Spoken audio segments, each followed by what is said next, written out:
satu marhalah mempunyai katil dan baju. Saya mempunyai katil dan baju saya, tapi saya tidak bermastautin di sana dan tiada niat untuk berpindah ke sana semula. Saya masih perlu solat seperti biasa dan tidak boleh qasar jamak. Okey.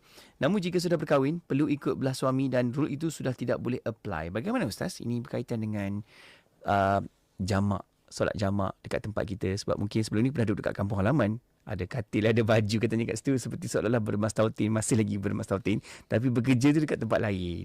Bagaimana Ustaz dengan perkara ni? Seorang perempuan akan mengikut hukum suami dia. Di mana tempat permustautinan suami dia, maka ia dikira sebagai tempat permustautinan dia. Sebelum dia kahwin, kampung dia lah. Tapi selepas dia berkahwin, maka dia akan tabi'. Kalau dalam istilah fiqh, anak dan juga isteri, kalau dulu ada hamba, mereka ini tabi'.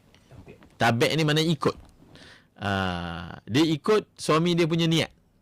Apa suami dia punya niat, itulah dikira sebagai niat sang isteri dan juga anak kecil. Okey. Kemudian kalau dia belum berkahwin, adakah tempat kelahiran dia itu dikira tempat mustautin dia? Selagi dia belum kahwin, kira tempat lahir dia ataupun kampung halaman seperti yang disebutkan tadi? Tidak juga. Kerana ada seseorang yang mana dia sudah tidak tinggal lagi di kampung dia. Dia telah meninggalkan pun. Dia belum berkahwin, tapi dia sudah bermustautin di tempat yang lain. Maka tidaklah kerana ada katil dia ataupun ada baju dia menyebabkan tempat itu masih dikira tempat mustautin dia. Kalau kita dah memang tak ada niat nak tinggal lagi di kampung itu, maka kampung itu walaupun ia merupakan tempat kelahiran kita, ia tidak dikira sebagai tempat mustautin kita.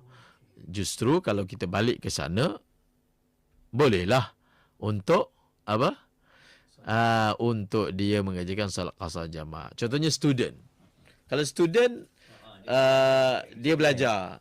Rumah dia tu rumah asal dia lah. Rumah dia lah.